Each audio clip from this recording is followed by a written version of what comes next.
Voi face 3 filme pe acest păr care este în curtea păsărilor. L-am lăsat așa intenționat ca să fac un exemplar bun de filmat. 1.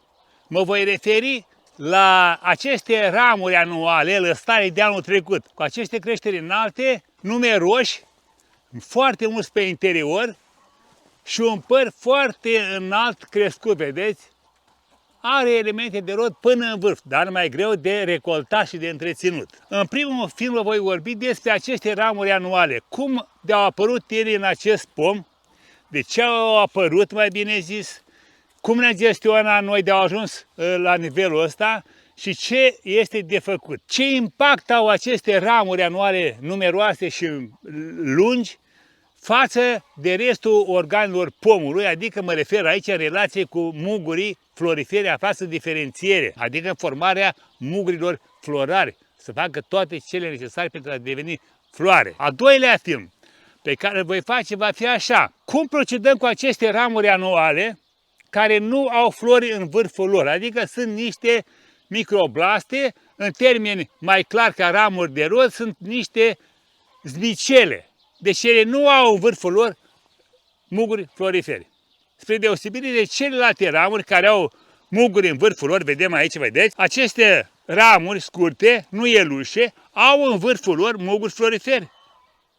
Vedeți? Au un muguri aici, uitați aici cât de bine este vizibil. Are un gât foarte frumos aici, este un mugure florifer.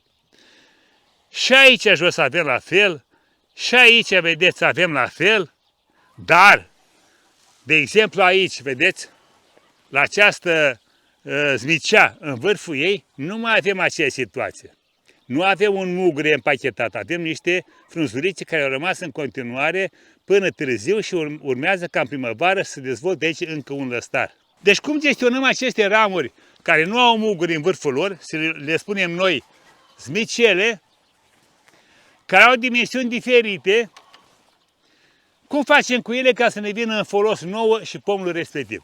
Și în al treilea film voi vorbi despre și voi face o tăiere completă a acestui păr, să vedem cum am procedat eu la tăierea lui, ținând cont de ceea ce am vorbit în tutorialele anterioare, adică ce am vorbit până acum. Trofim este numele meu și vă invit să stați până la capăt să vedeți cât de interesant este acest tutorial. Primul film. Mă voi referi la prezența acestor ramuri anuale, la numărul lor, dimensiunea lor, cum au apărut, ce fenomen a determinat această apariție, ce pagube ne-au adus pentru anul următor și ce trebuie să facem noi ca să nu avem această problemă. Suntem acum în prima parte a anului. În anul anterior am avut brume în primăvară, a distrus mugurii floriferi și pomul a dat în vegetație, a dat drumul la lăstar din toate părțile unde a găsit muguri de rezervă, din zona unde a făcut tăieri la inel, din toate părțile unde a avut posibilitatea să genereze lăstari. Și cei mai mulți lăstari au fost, bineînțeles, pe partea interioară, unde aveți seva și zona cea mai bună de pornire a vegetației. Dar avem și pe exterior, pe extreme, vedeți, de exemplu, această ramură anuală are undeva la 70-80 de centimetri. Tot așa a crescut foarte bine pentru că a avut condiții. Ce se întâmplă acum? Noi trebuia în vară să venim, în luna mai, în iunie, mai treceam o dată, trebuia să venim și să dăm cu mâna toți acești lăstari, vedeți aici, care sunt pe interior. Toți ăștia groși care sunt erau în faza asta de 10 cm, 15 cm, 20 erau în stare ierbacee și îi desfăceam cu mâna frumos pe toți și nu aveam probleme. Și rămâneau doar lăstarii care ne conveneau nouă, care veneau în zona de exterior. Aceștia din interior erau eliminați. N-am făcut acest lucru, ce s-a întâmplat? Acești lăstari, prin creșterea lor, au intrat în concurență cu procesul de diferențiere a mugurilor de rod.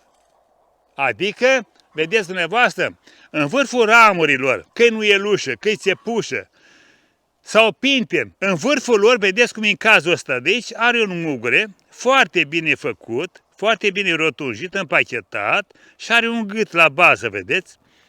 Ăsta este un mugure mixt. Dar el acum se află în perioada de diferențiere în continuare, să știți, nu a diferențiat anul trecut. Și acum în continuare până în primăvară, inclusiv în primăvară, când ce face el? Își formează organele genitale, inclusiv polenul, ca să devină o floare viabilă, ca să facă fruct. Lăstarii în creșterea lor n-a făcut altceva decât să concureze acest proces de diferențiere și să-l blocheze, pentru că de fiecare dată când avem o concurență între creșterea lăstarilor și procesul de diferențiere a mugurilor, mugurii pierd, procesul de diferențiere pierde și câștigă lăstare. De aceea au și crescut foarte mult. Sunt situații clare când pomul este pe deplin intrat pe rod, are foarte mulți muguri de rod. Creșterile anuale pe interior, pe unde vrem noi, sunt foarte mici. De ce? Câștigă bătălia mugurii. Sunt foarte mulți, au prins putere, s-au dezvoltat, iar pomul nu mai are nevoie de creștere vegetativă. Creșterile sunt foarte reduse, de exemplu, ceva de genul acesta, vedeți? Vom avea creșteri doar atât și restul doar ramuri, doar elemente de rod pe toată lungimea ramurilor. În concluzie, dacă într-un an nu avem fructificare din motive naturale sau din motive că am tăiat noi foarte mult pomul și a crescut lăstare abundent, cum a crescut acum, și s-a blocat procesul de diferențiere a mugurilor, în anul următor este clar că nu vom avea fructificare.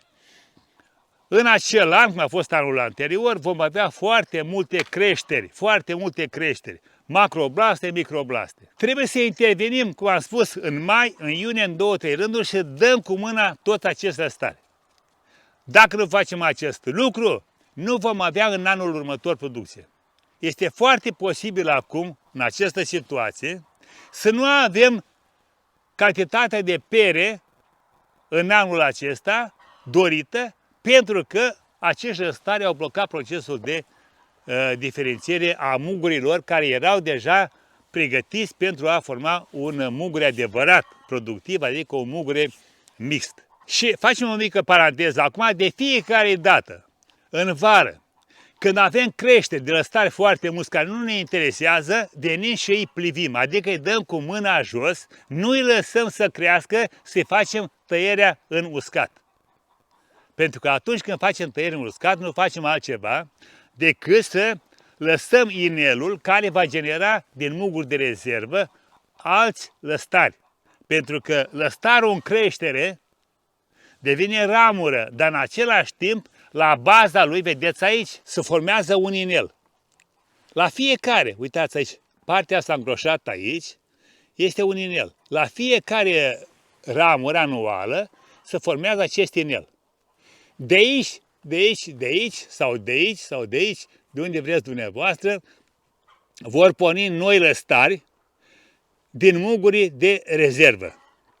Eliminând în verde aceste lăstari, atunci când sunt la grosimea asta, de exemplu, așa vedeți, și sunt erbacei de o lungime de o palmă și chiar și mai mult, chiar și mai scurți, dacă eliminăm de la bază, se cicatrizează acolo de unde eliminăm noi și nu mai avem această situație. Dacă considerați că informațiile mele vă sunt de folos, vă rog să dați un like, să distribuiți, abonați-vă că este gratuit acest canal de informații horticole. La revedere și succes pe toată linia!